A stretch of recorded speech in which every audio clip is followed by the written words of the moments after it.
안녕하세요. 오늘도 사연 살롱을 찾아주셔서 감사합니다. 저는 초등학교 3학년 1학년 아들 둘을 키우고 있는 엄마이자 직장맘입니다. 남편하고는 어느덧 12년을 살았는데요. 여전히 아주 잘 지내고 있어요. 저희는 10년이 넘었는데도 그렇게 둘이 베스트 프렌드처럼 잘 놀거든요. 오죽하면 아들 둘이 엄마 아빠만 재밌는 것 같다고 심술을 부릴 때도 있는데, 제가 원래 결혼을 하게 되면 때론 애인 같고 때론 친구 같은 그런 남편을 얻고 싶었어요. 그런데 저희 남편이 딱 그런 사람이었어요. 아니, 제가 그런 사람이랑 결혼하고 싶다고 했더니 그게 뭐 어렵나? 하며 남편이 그런 사람이 되어줬는데요. 그렇다 보니 저희 둘은 주변에서 많이 부러워할 정도로 사이가 아주 좋습니다. 게다가 저는 결혼 시작부터 시댁, 아니 시어머니랑도 사이가 굉장히 나빴는데도 남편은 처음부터 지금까지 제 편을 들어주는 사람인데요. 이러니 제가 사랑하지 않을래야 않을 수가 없어요. 그리고 시어머니는 제가 경제 개념이 없다고 그렇게 구박을 하셨는데요. 저는 살면서 그런 말을 그때 처음 들었어요. 저는 어릴 때부터 티끌 모아 태산을 몸소 실천한 어린이였고, 대학 시절부터 적금이며 펀드, 주식 같은 것도 꾸준히 하면서 돈 공부도 제법 많이 했다 자부하는데, 시어머니는 저한테 살림을 맡기면 제가 다 말아먹을 거라고 저를 아주 아무것도 모르는 똥멍청이로 아셨어요. 이게 그러니까 벌써 13년 전, 제가 결혼 준비를 한참 할 때부터의 일인데, 그때 저랑 남편은 연애 2년 차로 한참 좋을 때였어요. 그런데 저희보다 훨씬 연애를 길게 한 서방님이 자기네들은 이제 결혼을 해야 한다고 하면서 문제가 시작되었어요. 저랑 남편은 결혼을 누가 먼저 하느냐는 별로 중요하지 않았거든요. 하지만 시어머니는 장남이 있는데 어떻게 차남이 먼저 장가를 가냐며, 여자가 없는 것도 아니니 형이 먼저 가야 한다고 서방님 결혼에 브레이크를 걸었고, 저희는 졸지에 서방님의 결혼을 가로막는 걸림돌이 되었는데, 그때 남편이 무슨 바람이 들었는지 저에게 조금 이르긴 하지만 결혼을 하자고 프로포즈를 했어요. 그리고 듣기로 동선의 부모님께서 결혼하지 않을 거면 이제 그만 헤어지고 선을 보라고 한 모양이었는데요. 서방님과 동서가 연애 7년이 넘었거든요.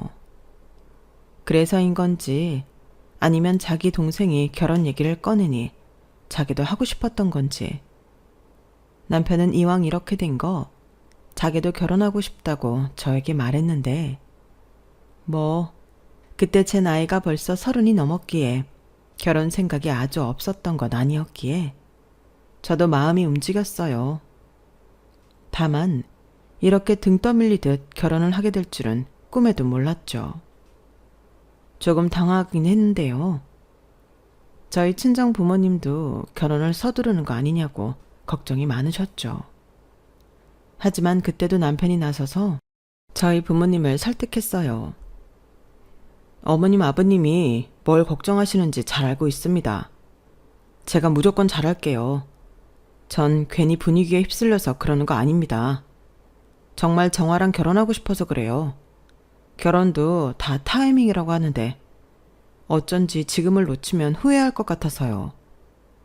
제가 정화 완전히 여왕님처럼 떠받들고 살겠습니다. 아니, 대통령이라고 생각하고 정화 말이라면 무조건 할게요. 이봐, 자네 너무 무리하는 거 아닌가? 무슨 독재도 아니고 뭘 그렇게 우리 딸한테 충성을 맹세해. 그러지 말고 지킬 수 있는 약속만 하게. 아닙니다, 아버님. 저는 다 지킬 수 있습니다. 두고 보세요. 사위 잘 얻었다고 생각하시게 해드릴게요. 어머 여보, 이 친구가 자신감이 아주 넘치네. 자네는 뭘 믿고 그렇게 자신이 있나? 둘이 아직 만난 지도 얼마 안 됐잖아. 지금이야 좋은 감정만 있으니까 그럴 수 있는데 나는 좀 신중했으면 하네. 저 지금 아주 신중합니다. 물론 부모님은 걱정할 수 있죠. 그런데 외람되지만 오래 만나서 결혼하면 다 잘 사나요? 저는 사계절 다 정화랑 보내봤고요. 지금은 아주 좋은 감정만 가득합니다. 이런 마음일 때 결혼을 하는 게 더 좋다고 생각해요. 저희 둘 정말 잘 살 겁니다. 제가 아주 잘할 거니 걱정 마시고 저 믿어주세요.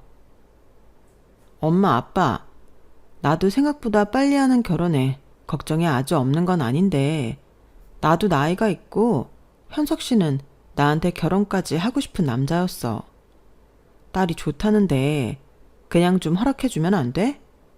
우리가 잘 사는 걸로 보답하면 되잖아. 지금이야 결혼하면 행복하게 잘 살 수 있을 것 같지. 근데 결혼은 꿈이 아니야. 현실이라고. 지금은 둘이 좋은 것만 봤으니 아무 문제 없을 것 같지만 결혼하면 생활을 해야 하니 생각하는 거랑 다를 수 있어. 그때 가서 이건 아니면 어떻게 할 건데? 모르기라도 할 거야? 그럼 엄마 말에 의하면 우리 결혼 전에 동거부터 해야겠네? 뭐야? 너 지금 엄마 아빠 앞에서 그게 무슨 소리야? 다 큰 처녀가 동거라니. 그렇잖아. 1년을 만나든 10년을 만나든 엄마 말처럼 살아보지도 않았는데 어떻게 알아? 그럼 우리 3달 정도만 같이 살아보고 다시 결정할게. 그럼 되는 거잖아. 야, 아무리 그래도 그건 아니지. 요즘 젊은 사람들은 그렇게 많이 한다고 하지만 나랑 네 아빠는 마음의 준비가 안 됐어. 우린 옛날 사람이라고. 그리고 소문이 얼마나 무서운 줄 알아? 그럼 나더러 어떡하라는 거야. 살아보지 않아서 모른다며. 아유, 여보, 그만해.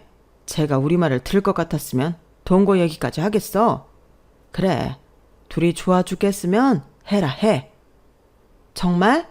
허락했다. 맞지? 그래, 이게 허락인지는 모르겠지만 동거시킬 수는 없으니 하라고. 대신 나중에 딴 말하지 말어. 너랑 자네는 무슨 일이 있어도 무조건 잘 살아야 해. 내 말 명심해라.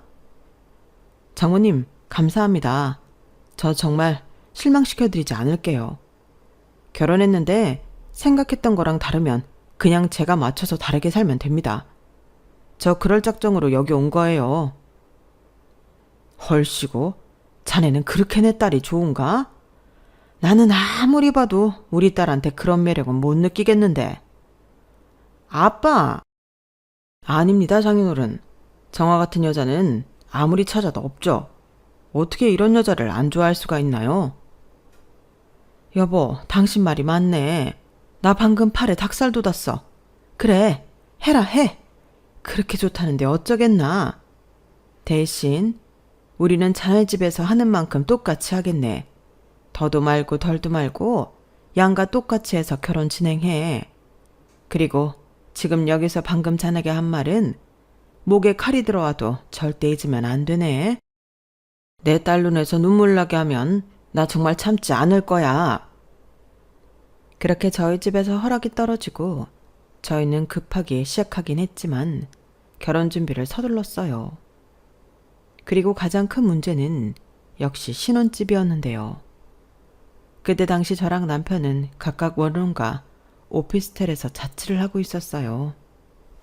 그러니 둘 다 큰 금액은 아니더라도 보증금이 있었는데 제가 발품을 팔아보니 조금 허름한 아파트긴 했지만 대출을 좀 받으면 제가 눈여겨본 동네의 아파트를 매매할 수가 있겠더라고요. 그것도 서울에 위치한 아파트였는데 연식이 20년 가까이 된 오래된 아파트긴 했지만 그게 어디냐고 생각했어요.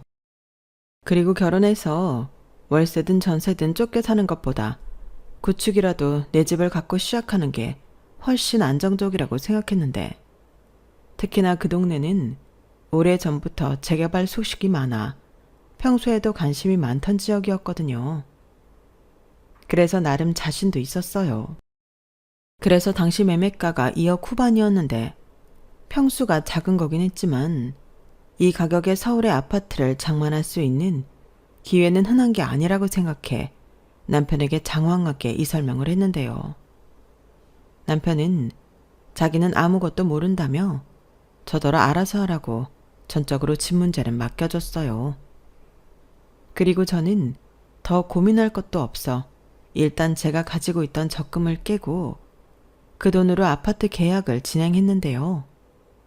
물론 집 매매 계약은 저희 부부 공동 이름으로 했죠.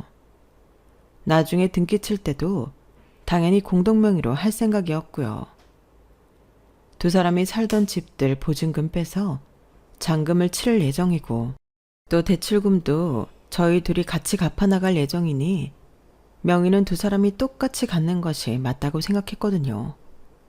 그러자 남편은 처음엔 별 생각이 없다가 자기 앞으로 집이 생긴다는 사실에 많이 좋아했는데요. 하지만 전혀 예상하지 못한 문제가 발생했는데요. 그건 뒤늦게 저희가 신혼집을 매매한다는 사실을 알게 된 시어머님이 저를 급하게 호출하시면서 시작이었어요.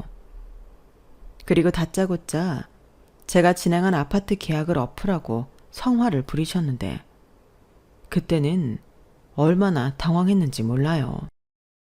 야, 내가 현식이한테 들었는데 너 대출 받아서 집 산다고?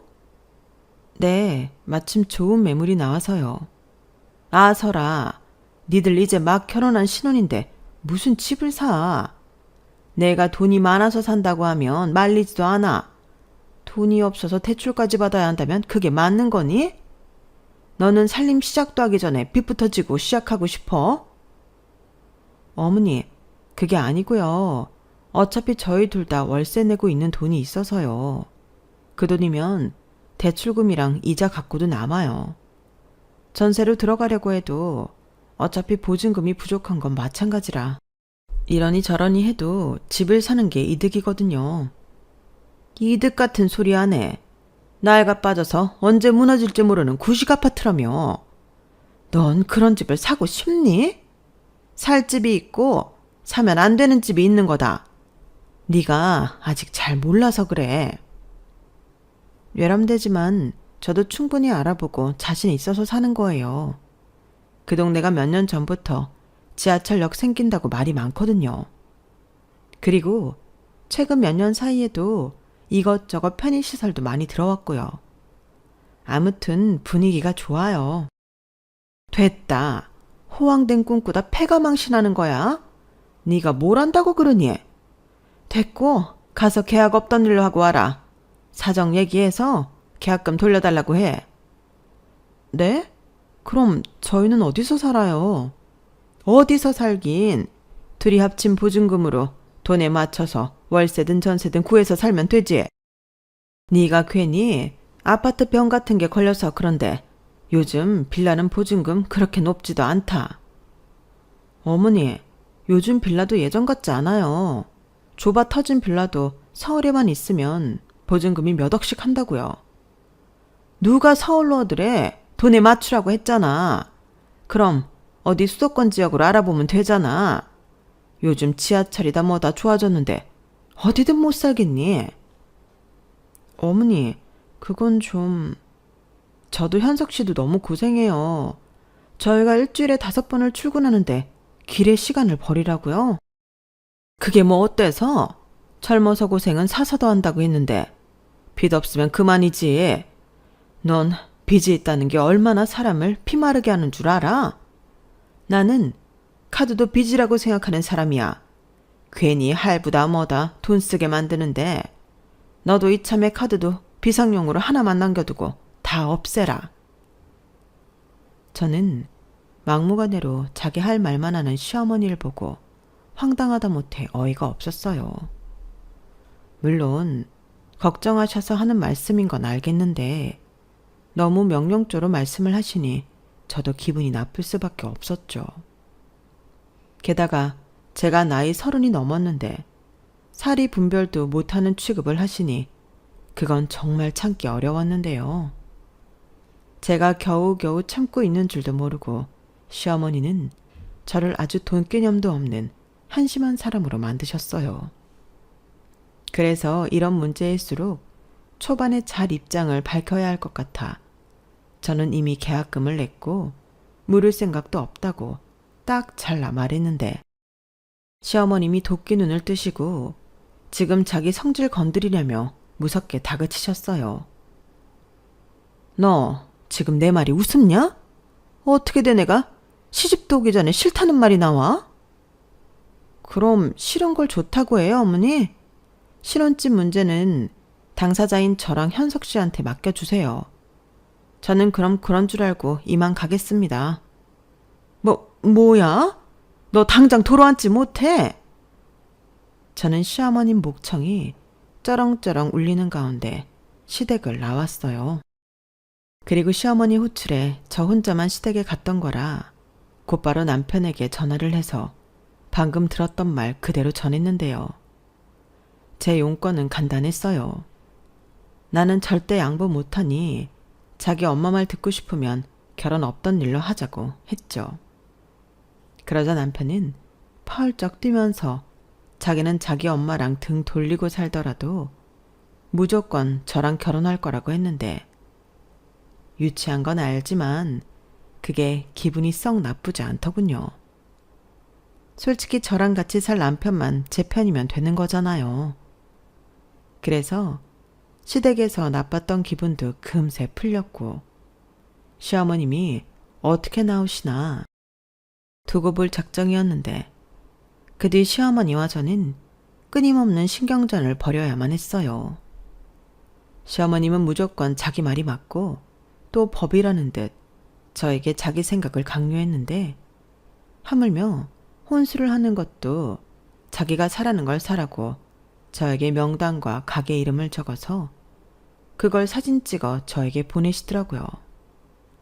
하지만 저는 그 명단 속의 물건을 하나도 사지 않았고 이왕 처음 시작하는 살림 평소 갖고 싶거나 큰맘 먹고 사야 하는 것들로 채웠는데 시어머니는 저더러 쓸데없는 낭비만 한다면서 제가 집안을 말아먹을 거라고 악담을 퍼부으셨어요. 그래서 그때도 당처자가 쓸 건데 왜 시어머님이 사라는 대로 사야 하냐며 제 의견을 굽히지 않고 말했는데요. 저는 졸지에 싸가지 없는 애로 완전히 찍혀버렸죠. 그런데 제가 신기한 건 뭐였는지 아세요? 그 정도로 제가 싫으면 결혼하지 말라고 할 만도 한데 시어머니는 그 얘긴 절대 하지 않으셨다는 거였어요. 그리고 옆에서 내내 지켜보던 남편이 더는 안 되겠다 싶어 제 편을 들기 시작했는데 그때 시어머님이 당신 아들 등짝을 후려치며 너 지금 벌써 제 편 드는 거야? 이런 후레 자식 같은 이라고? 너 내 앞에서 제 편 들기만 해? 라고 성과를 내셨는데 그때부터 완전 저랑 남편 그리고 시어머님이 앙숙 중에 앙숙이 되어버렸죠. 얼마나 저를 미워하셨냐면 시어머님은 제가 드린 예단비 봉투를 말 안 듣는 며느리 돈 필요 없다며 바닥에 패대기 치셨어요. 사실 그것도 하고 싶어 한 건 아니었고 나중에 뒷말 나오는 게 싫어서 최소한으로 한 거였는데 이게 웬 횡재인가 싶어 얼른 바닥에 떨어진 봉투를 주워서 챙겼어요. 그러자 시어머니 얼굴이 더 울그락불그락해지셨는데 그때부터는 저도 시어머니도 그냥 기싸움만 하고 있었죠. 그리고 저는 이런 와중이니 결혼하는 것에 있어 확실하게 짚고 넘어가야 한다고 생각했는데요. 그래서 시어머니에게 이렇게 물었어요. 어머니, 봉투를 안 받겠다는 의미는 결혼을 하지 말라는 뜻인가요? 저도 확실하게 알아야 더 진행을 할지 말지를 결정할 수 있어서요. 너 지금 나랑 뭐 하자는 거니? 누가 결혼하지 말래? 나는 네가 이렇게 나오는 게 이해도 안 되고 무시당하는 것 같아서 화가 날 뿐이야. 어른이 안 된다고 말을 하면 안 되나 보다 하고 말을 들어야지. 네가 벌써부터 나를 이겨먹으려고 하면 어떡하자는 거니? 너 그러다 집안 거덜낸다. 네가 산 그 쓰러져가는 아파트도 그래. 누가 그 돈으로 그런 귀신 나올 것 같은 집을 사니? 차곡차곡 모아서 새 집을 사야 한다고 내가 몇 번이나 말하니? 아님, 내가 너네 결혼하는데 1,000만 원밖에 못 해준다고. 너 일부러 그러냐? 어머니, 무슨 말을 그렇게 하세요? 제가 언제 뭐라고 했나요? 그리고 이제 세상이 바뀌었어요. 요즘 세상은 돈 차곡차곡 아무리 모아도 새 집 못 산다고요. 집값이 나날이 오르는데 어떻게 빚도 없이 집을 사나요? 그리고 제가 8, 90% 대출을 받는다고 하는 것도 아니고 30% 정도만 받겠다는데 요즘은 이 정도 대출이면 선빵한 거예요. 그래 엄마. 요즘 영 끌한다고 하잖아. 영혼까지 끌어모아서 대출받아 집을 사는 세상인데 우린 겨우 30%야. 정화가 다 알아보고 하는 건데 엄마가 왜 그래? 뭐야? 너 지금 내 앞에서 또 제 편 드는 거야? 하물며 이제 막 살림 시작하는 쟤보다 내가 무식하겠니? 그래, 너 말 잘했다. 그 영끌한 애들 앞으로 어떨 것 같니? 다 돈 날려 집 날려 길거리에 나 앉을 거야. 군소리 그만하고 지금이라도 내 말 들어. 아니면 니네 친정에서 부족한 만큼 달라고 하든가. 그건 아니죠. 저희가 살 집이고 앞으로 저희가 갚아 나가면서 사는 게 맞는데 왜 여기서 갑자기 저희 집 얘기가 나오나요? 그리고 계약도 엎을 수 없어요. 이미 중도금도 냈고 이젠 물을 수 없는 상태라고요. 행여 이 결혼이 엎어진다고 해도 저는 그 아파트 살 거예요. 너 정말? 기어코 나랑 한번 해보자는 거구나. 그래. 그럼 나는 니들 결혼식에 안 가마. 어디 니가 얘기나 내가 얘기나 해보자. 엄마. 여보, 아무리 그래도 장남 결혼식에 안 간다고 하는 사람이 어딨나? 당신은 못 봤어? 쟤들이 쌍으로 나를 무시하잖아. 그런데 내가 거기 앉아서 하하호호 웃고 있어? 일 없다. 똑똑한 니들이 알아서 하고 살아. 나중에 도와달라고 하지 말고. 마음 같아서는 이 결혼 내가 엎어버리고 싶지만 현우 결혼시켜야 해서 내가 참는 줄 알아. 저는 시어머님이 왜 그렇게 제가 집을 사는 것에 대해 불만을 갖는 건지 이해할 수가 없었어요. 게다가 네가 이기나 내가 이기나 한번 해보자고 했을 땐 이런 집구석에 시집을 가도 되는 걸까?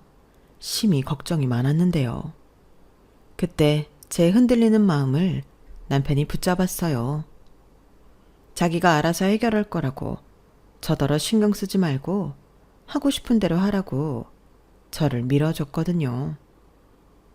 그래서 저는 시어머님이 어떻게 나오시든 상관하지 않고 제가 생각한 대로 아파트 매매를 끝내고 결혼식도 올렸는데요. 저희 시어머님은 정말로 저희 결혼식에 참석하지 않으셨어요. 그런데 여기서 더 어이없었던 일은 당신은 오지도 않으셨으면서 서방님한테 얘기해 축의금은 모두 회수해 가셨다는 건데 그 사실을 안 남편이 표정 관리가 안 될 만큼 많이 당황했어요. 그 축의금 하면은 남편 친구, 지인, 회사 동료 봉투까지 모두 포함이 되어 있었는데 그걸 상의도 없이 모조리 가져가 버려서 나중에 남편이랑 서방님이 대판 싸우기도 했었죠. 저희 서방님이 원래 자기 엄마 말이면 고지곧대로 하는 성격이었거든요. 그래서 말 안 듣고 고집센 장남보다 시어머니는 자기 말을 잘 듣는 서방님을 더 많이 예뻐하셨는데 서방님도 그런 예쁨 받는 게 좋았으니 무조건 시어머니가 시키는 대로 하는 마마보이였어요. 그러니 자기가 결혼하고 싶지만 형이 먼저 결혼해야 한다는 자기 엄마 말에 수긍했겠죠. 그리고 저희가 결혼식 예약할 때 각자 손님 비용은 축의금에서 하기로 되어 있었는데 문제는 결제를 해야 하는데 신랑 쪽 축의금이 없다는 거였죠. 그래서 그 돈도 저희 쪽 축의금에서 모두 결제했는데 남편이 더 면목이 없어서 고개를 들지 못했어요. 그러자 저희 아빠는 괜찮다며 이런 건 신경 쓰지 말라고 좋게 말했죠. 저희 엄마는 차마 그런 말까지는 하지 못하고 계셨어요. 원래 저희 엄마가 감정이 얼굴에 고스란히 보이는 그런 사람이거든요. 다행히 저희 쪽 축의금은 부모님 쪽 손님이 압도적으로 많아 결혼식 비용을 충당하고도 남았다고 했는데 신혼여행 다녀와서 확인해 보니 남은 돈은 제 통장에 들어와 있더군요. 원래 결혼식 때 받은 돈은 전부 빚이라 돌려줘야 하는 거라며 갖고 있다가 그 사람들 경조사 있을 때 주라고 하셨는데 아무튼 그런 일이 결혼하자마자 일어났으니 저희 부부와 시어머니, 아니 시댁 사람들과 좋을래야 좋을 수가 없었어요. 게다가 저 역시 시어머니가 정말로 결혼식에 불참할 거라고는 생각하지 않아서 많이 놀라있는 상태였는데요. 솔직히 그런 말을 협박하듯 하는 사람은 많아도 실천하는 사람은 없잖아요. 그런데 이렇게 몸소 실천하시는 모습을 보고 보통 사람은 아니구나 싶었어요. 게다가 저도 저지만 저희 엄마가 많이 속상해 하셨는데요. 그럴 수밖에 없었죠. 청첩장을 받은 분들은 다 혼주가 둘인 걸 알고 있는데 시아버님만 덩그러니 자리에 앉아 계시니 뒷말이 어마어마하게 나왔더라고요. 그리고 저희 부모님은 제가 신경 쓸까 그런 말들을 일절 전하지 않으셨는데 그때 많이 속상했고 이런 결혼을 시키는 게 맞는 건가? 시어머니한테 화가 났다고 나중에 털어놓으셨죠. 자기가 장남 먼저 결혼해야 한다고 등 떠밀 때는 언제고 사람을 이렇게 곤란하게 만들어? 내가 아주 해명하고 돌아다니느라 정신이 없었어. 사돈네가 이혼하는 거냐? 아니면 결혼 준비하면서 양가가 싸웠냐? 그것도 아니면 며느리 마음에 안 든다고 시위하는 거냐? 나중엔 무슨 얘기까지 나온 줄 알아? 사위가 친아들이 아닌 거 아니냐고 하더라. 내가 정말 네 시어머니 때문에 대인관계 다 끊을 판이었어. 정말? 우리 엄마 많이 힘들었네. 그런데 왜 그때는 아무런 말도 안 했어? 그런 소리를 왜 하냐? 어차피 네 속도 속이 아닐 거고 내가 거기에 더 얹어봤자 기분만 나쁘잖아. 지금이야 다 지나간 얘기고 우리 딸 선택이 맞았으니까 이야기하는 거지. 저희 엄마는 제가 신혼집을 아주 좋은 가격에 팔고 용산으로 이사를 오게 될 때 비로소 저 얘기를 하셨어요.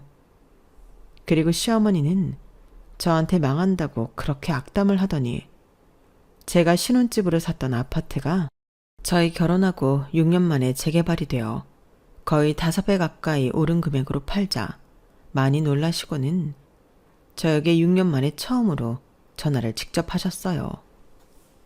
핸드폰에 시어머니라고 떴을 때 얼마나 놀랐는지. 저는 제 핸드폰에 시어머님 번호가 있는 줄도 몰랐거든요. 그만큼 저는 시어머니와 따로 통화한 적도 없고 또 시어머님이 저희 결혼식에 오시지 않은 후로 저도 남편만 시댁에 보내고 저는 시댁에 가지 않았는데요. 피차 불편한 사람들끼리 안 보고 사는 게 좋다고 생각했기 때문이었어요. 하지만 시어머니는 여전히 제가 당신을 이겨먹으려고 시비를 건다고 생각하셨고 제가 아이 둘을 낳을 동안에도 산부인과며 아이 돌잔치도 참석하지 않았는데 남편한테는 애기 보고 싶으니까 애기만 데려오라고 하셨어요. 그런데 그런 사람이 저한테 갑자기 전화를 하셔서는 우리 얼굴 본 지 한참 됐지? 현석이한테 얘기 들었다. 니네 집 이번에 많이 올라서 팔고 이사 간다며? 정말 잘 됐다. 우리 그런 의미로 오랜만에 밥이랑 같이 먹자꾸나? 이렇게 말씀하셨는데 저는 다른 사람인 줄 알았어요. 이건 농담이지만 시어머니 얼굴 본 지가 한참 지나서 그새 시아버님이 새장가를 가셨나 할 정도로 시어머님은 다른 사람이 되어 있었는데 결국엔 제 고집대로 해서 제 말이 맞았다는 게 증명되었으니 시어머님도 더는 제가 뭔가를 결정할 때 토를 달지 못하셨어요. 이런 말 유치한 건 아는데 시어머님이 네가 이기나 내가 이기나 해보자고 하셨으니 제가 이긴 셈이 된 거죠. 그리고 돈이 좋긴 좋은 건지 그 후로는 주말이면 저 힘드니 시댁에 와서 밥 먹고 가라고 하시거나 또 아들 둘 키우느라 직장 다니느라 힘들다고 반찬을 보내시며 또 연휴라도 있으면 아예 애들만 시댁으로 보내라고 하셨는데 솔직히 좋았어요. 나쁠 이유가 하나도 없잖아요. 그리고 따지고 보면 제가 먼저 시댁에 뭘 해드린 것도 없는데 저렇게 나오시니 용돈이라도 드려야 하는 건가 싶었는데 사실 저희 시댁에서 유일한 근로자인 시아버님 벌이가 예전 같지 않다는 말을 들었거든요. 그래서 그때부터 큰 금액은 아니지만 50만 원씩 시어머니한테 생활비에 보태시라고 드리게 되었는데요. 그땐 제 나름대로 동서 못까지 한다고 생각했어요. 그러자 돈까지 받은 시어머니는 완전 저를 떠받들 듯 잘해주셨는데 여기서 끝이 아니었어요. 저희가 결혼하게 된 계기가 서방님네 결혼 때문이었잖아요. 그리고 서방님네가 결혼하기에 앞서 제가 시어머니랑 집 가지고 신랑이 하는 걸 모두 본 동서는 미리부터 겁을 잔뜩 집어먹고 자기 결혼식에도 시어머님이 오지 않을까봐 시어머님이 하라는 대로 대출 없이 빌라 전세를 얻어 결혼을 했는데요. 사실 동서도 제가 서울에 아파트를 샀다고 했을 때 관심이 많았거든요. 하물며 동서는 돈도 저보다 제법 많이 가지고 있었어요. 동서가 대학을 가지 않고 바로 취직을 해서 돈을 꽤 모았다고 했거든요. 그런데 그럼에도 불구하고 제가 시어머니랑 그 신랑이를 하는 걸 보고는 마음을 접었다고 했어요. 아니, 자기 엄마 말이라면 꿈뻑 죽는 서방님 때문에라도 대출의 대자도 꺼낼 수 없었던 거죠. 저는 그 사실을 옆에서 알고는 있었지만 선택은 본인이 하는 거니까 저도 어쩔 도리가 없었어요. 제가 나서서 동서도 시어머니랑 싸워라. 결혼식에 참석 안 하면 어떠냐. 이런 말을 할 수가 없었거든요. 하지만 속으로는 그런 선택을 하는 동서가 안타깝게 그지없었는데요. 그때 당시 동서는 결국엔 돈에 맞춰 신축 빌라 전세로 들어갔어요. 저희처럼 빚이 있는 건 아니었지만 그래도 시작 자체가 저는 집을 샀고 동서는 남의 집에 살고 있으니 나중엔 그 격차가 벌어질 수밖에 없었죠. 그리고는 순진하게 돈을 더 모아서 수도권 9억이라도 집을 사겠다고 했는데 그 역시도 대출 없이 자기 돈으로 다 해결한다는 건 현실적으로 불가능한 일이었죠. 그러는 사이 제가 살던 낡아 빠진 아파트는 지하철역이 들어오는 게 확장되면서 낮이고 밤이고 부동산에서 저희 집을 팔라고 전화가 왔는데요. 저는 팔지 않고 버텼어요. 그리고 둘째를 가졌을 때 재개발 확정이 났고 집값은 더 뛰기 시작했는데요. 그렇게 큰애가 유치원을 갈 때 저는 집을 팔고 아까 말한 용산으로 이사를 가게 되었는데 그때도 대출은 있었죠. 사실 따지고 보면 먼저 대출보다 조금 더 있었어요. 하지만 시어머니는 그때부터는 아무 말도 하지 못했는데 그때부터 동서가 저를 보는 시선이 곱지 않더라고요. 아니, 어쩌면 대상은 제가 아니고 다른 사람이었을 것 같은데 화살이 저한테 오더라고요. 형님, 좋으시겠어요? 앉은 자리에서 도대체 얼마를 버신 거예요? 글쎄, 근데 이사하고 다시 대출받고 따지고 보면 똑같아. 에이, 뭐가 똑같아요. 집이 달라졌고 집값이 달라졌는데. 형님은 부동산에 소질이 있나 봐요. 그런 건 아니고 관심이 많으니까. 그러게, 동서도 그때 나처럼 집을 사면 좋았을 텐데. 뒤늦게 후회하면 뭐하나요? 배만 아프지. 저는 시간을 돌려도 어머님 무사워서 그렇게 못했을 거예요. 아시잖아요. 어머니 성격도 그렇지만 저희 그이도 제 말보다는 자기 엄마 말만 맹신하는 거. 그러게, 동서가 가운데서 많이 힘들겠다. 형님은 좋으시죠?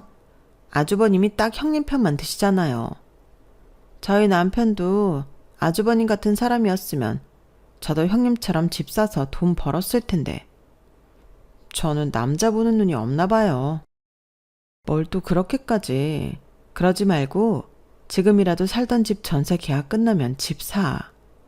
이제 어머니도 대출받아서 집 사는 거 괜찮다는 거 아셨으니 별말 안 하실 거야.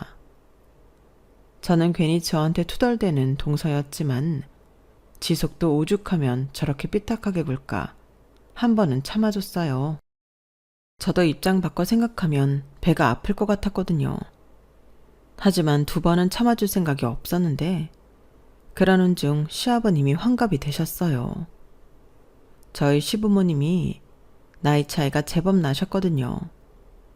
아직 저희 친정 부모님도 50대인 반면 양가 어른들 중 첫 번째 맞이하는 환갑 잔치였는데 요즘은 환갑이라고 성대하게 하진 않지만 그래도 식구들 불러 밥은 먹잖아요. 그런데 저희 시어머님은 작게라도 잔치를 하고 싶다고 하셨어요. 그렇게 시어머니 주도하에 친척들 여러분을 모시고 식사 대접하는 걸로 이야기가 됐는데 어머님이 저에게 100만 원을 내라고 하시더군요. 그래서 그것만 내면 되는 거냐고 따로 뭐 해드릴 건 없냐고 물었는데 그건 자유라고 하셨어요. 다만 친척들 불러 식사 대접하고 작더라도 답례 떡은 들려보내고 싶다고 하셨는데 저는 알겠다고 했죠. 솔직히 동선애한테도 똑같이 말씀을 하셨는지 알 수 없었는데 그렇다고 제가 손윗 사람인데 동서한테 얼마 냈냐고 묻는 것도 아닌 것 같아서 그냥 넘기려다 시아버님 금팔찌라도 하나 해드려야 하면 아무래도 자식들이 돈을 모아서 하는 게 더 모양새가 있지 않을까 싶어 동서에게 말할 참이었는데 동서가 자꾸 저를 피하는 것 같더라고요. 제가 전화해도 안 받고 메시지나 톡을 보내도 확인한 것 같았는데 답이 없었어요.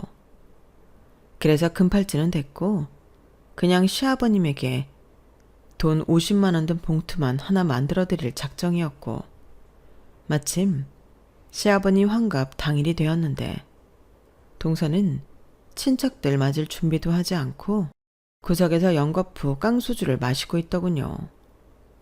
서방님만 몸아려운 가나지 마냥 안절부절 못했는데 저희 남편이 나서서 뭐라고 하려고 하는 걸 제가 하지 말라고 붙들었어요.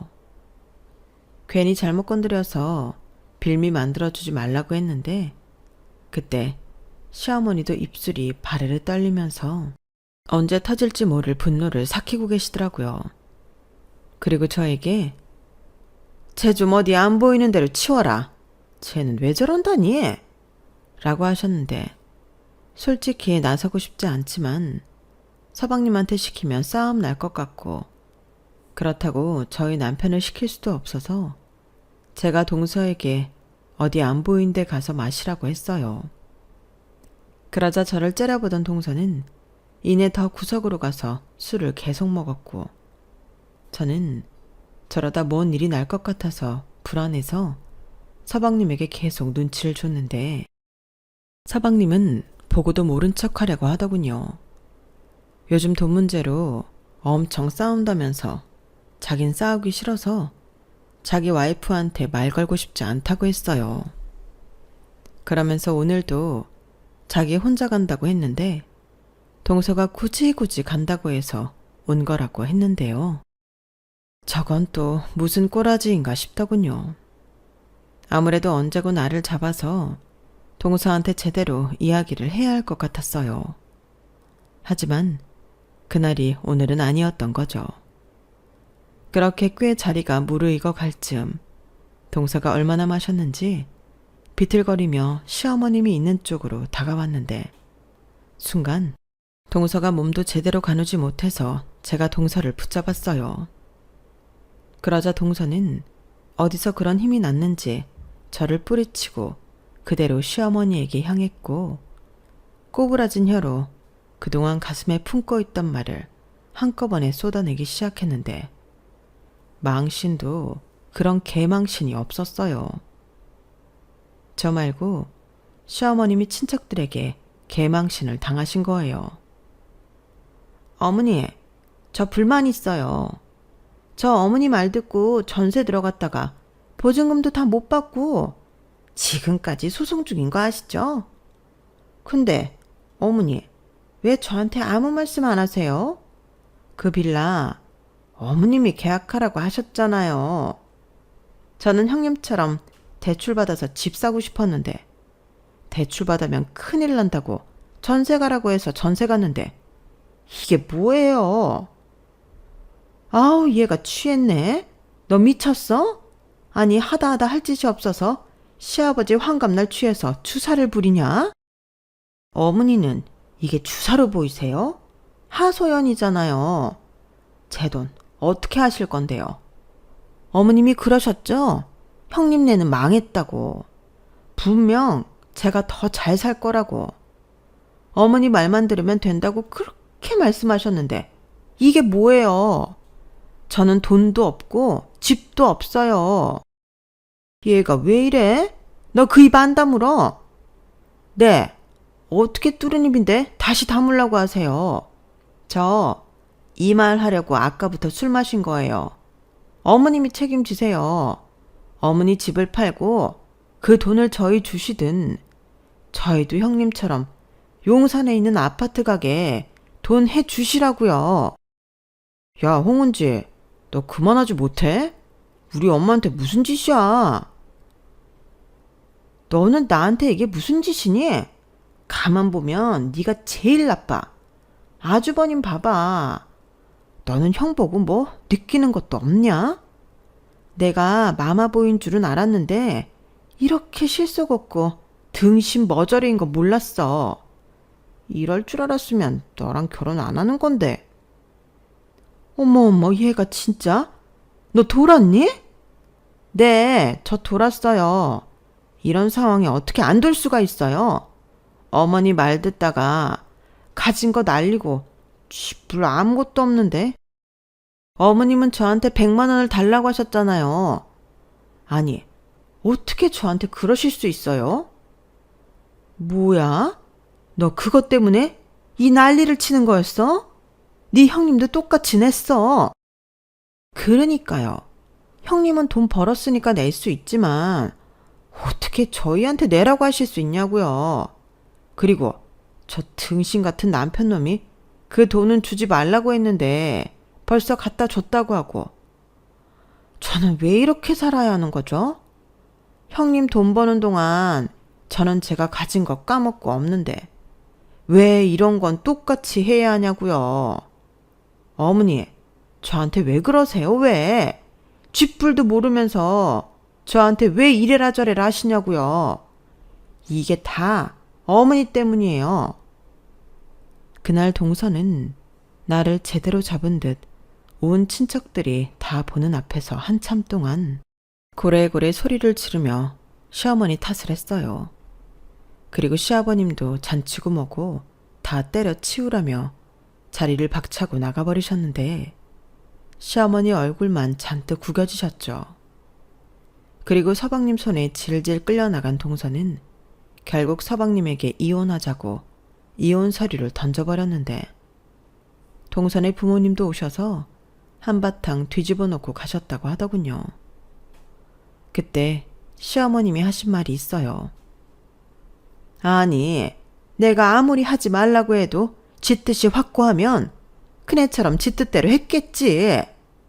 그땐 지도 내 말에 동의해서 그렇게 해놓고 이제 와서 내 탓을 해? 걔 진짜 이상한 애구나. 잘 됐다. 이참에 그냥 헤어져. 어차피 니들 사이에 애도 없지 않니?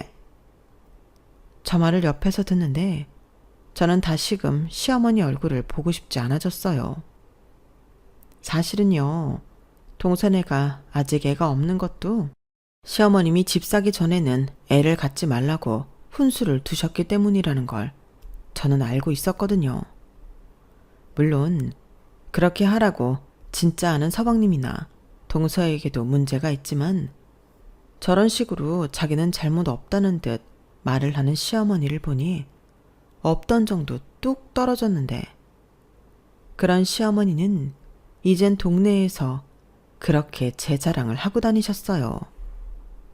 원래 우리 큰애가 똑똑해. 그렇게 지가 딱 알고 투자를 해서 큰 돈을 벌었다니까.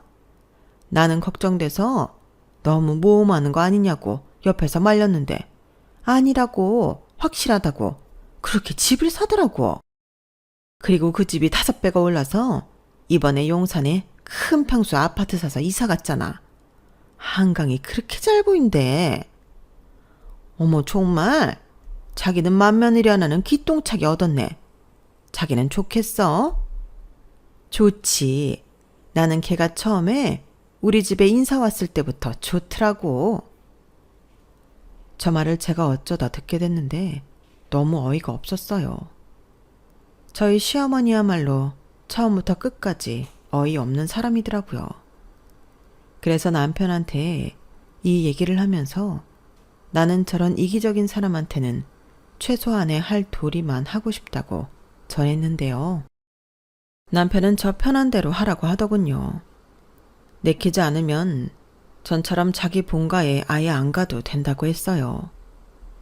그렇게 말해주는 남편을 보니 올라왔던 화가 좀 내려갔는데 어떻게 저런 엄마 밑에서 저희 남편 같은 아들이 있을 수 있을까 신기하더라고요.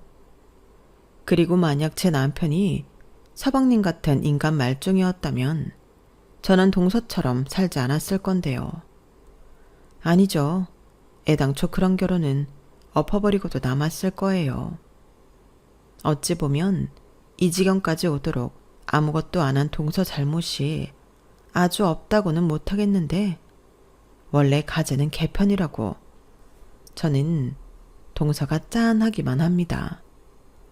그러게 그냥 저처럼 자기 하고 싶은 대로 하고 살지. 이제라도 동서가 꼬였던 인생 잘 풀고 잘 살았으면 좋겠어요. 그리고 그렇게 이혼한 서방님은 다시 시댁에 들어갔는데 이제야 자기도 엄마 말 듣다 인생 꼬였다며 자기 엄마 탓을 한다고 하는데요. 설상가상으로 시아버님도 친척들 앞에서 개망신을 당해 시어머님을 본체 만취한다고 남편한테 들었어요. 시아버님이 말씀하시길 시어머니에게 그 주둥이 좀 닫고 살라고 하셨다는데 그러게 시어머님은 자기가 조금 알고 있는 걸 너무 맹신하는 게 문제긴 했어요. 사실 저희 시어머니는 초등학교도 졸업을 하지 못해 가방끈 콤플렉스가 있으셨거든요. 그래서 TV나 핸드폰 속 카더라 뉴스를 보고 그렇게 아는 척을 하고 살았는데 남들한테는 대학도 나왔다고 거짓말을 하고 다니시는 것 같더라고요. 그만큼 시어머니는 당신 열등감이 엄청 심하신 분이셨는데 그래서 제가 부동산 어쩌고 아는 척을 하니 그게 꼴보기 싫으셨던 모양이에요. 게다가 네가 얘기나 내가 얘기나 해보자는 것도 100% 진심이셨는데 이제는 당신이 그렇게 예뻐하는 아들 결혼 생활까지 망치셨으니 시어머니는 가족들 사이에서 완전히 개밥의 도토리 신세가 되고 말았죠. 그리고 저는 그런 시어머니의 이중성이 싫어 다시 발길을 끊어버렸는데 아직까지도 그렇게 저한테 전화를 하십니다. 제가 전화도 잘 안 받으려고 하자 요즘은 그렇게 저한테 쩔쩔 매세요. 아무래도 이제 돈 낳을 구멍인 자식은 저희밖에 없으니 저랑 최대한 잘 지내고 싶으신 것 같은데 이미 제 마음도 돌아서 버렸으니 어쩔 수가 없죠. 그러니 이젠 뇌물 같아서 시어머니가 주시는 반찬도 마다하고 그냥 명절이랑 생신 때만 보는 걸로 할 도리 다 했다고 생각하려고 하는데요. 그러게 원래 잘 모르면 그냥 가만히 있는 게 중간이라도 가는 건데 시어머니의 그 못난 열등감이 당신 자신을 가족들 사이에서 고립시키고 만 거죠. 그리고 당신 잘못을 인정하고 동서한테 미안하다고 했다면 어쩌면 동서도 이혼까지는 하지 않았을 수도 있다고 생각하는데요. 뭐 이혼을 했다고 해도 지금보다는 더 나았겠죠. 하지만 아마도 시어머니는 평생 가도 자기 잘못을 모르고 사실 양반인데 그걸 알기에 저는 시어머니와는 절대 가까이 지낼 마음이 없네요. 어쩌면 이런 말을 하는 제가 나쁘다고 생각하실 수도 있지만 저라고 동서처럼 되지 말라는 법은 없잖아요. 그러니 예전에도 그랬고 앞으로도 저는 제 가치관과 뜻에 따라 중심을 잘 지키고 살아갈 생각인데 가족이 됐든 누가 됐든 절대 제 인생을 책임져 주지 않잖아요. 그리고 먼 훗날 저희 아들 둘이 결혼한다고 하면 국이 됐든 찌개가 됐든 니들 인생이니 니들이 알아서 판단하라고 할 생각입니다. 시어머니와 서방님을 보니 더더욱 그래야 할 것 같거든요. 나중에 제 며느리가 동서처럼 자기 인생 책임지라고 하면 그건 생각만으로도 너무 무섭잖아요. 그리고 자기가 알아서 잘 판단하고 중간 역할 잘하게끔 아들 둘을 똑같이 키우고 싶은 마음입니다. 더도 말고 덜도 말고 딱 아빠를 닮았으면 하는 바람입니다. 원래 자식 키우는 건 부모 마음처럼 되지 않는다고 하는데 부디 저희 아들들은 이런 엄마의 마음을 잘 따라와 주길 바랄 뿐이에요. 그리고 저는 현재 첫 단추를 잘 낀 덕에 지금까지 남들이 부러워할 정도로 자산을 잘 불려가고 있는데요. 그에 반면 시댁 집안은 아주 초상집 분위기가 따로 없다는 것 같더군요. 그래도 뭐 남편이 말하는 것처럼 저는 신경 쓰지 않을 건데 원래 인과응보고 결자 해지라고 이 모든 문제는 시어머니와 서방님의 몫이라고 생각해요. 사람이 뭐 하루아침에 바뀌는 일은 없겠지만 그 문제의 두 사람이 이번 일로 조금의 깨달은 것이 있었으면 좋겠네요. 제 이야기는 여기까지예요. 지금까지 제 사연 들어주셔서 대단히 감사드리고요. 늘 건강하시고 원하는 바 마음껏 이루시며 매일매일 행복하길 진심으로 바라겠습니다. 그럼 안녕히 계세요. 여러분, 사연 댓글에 응원과 현명한 조언 부탁드려요. 좋아요와 구독은 저에게 큰 힘이 됩니다. 오늘도 좋은 일 가득하세요.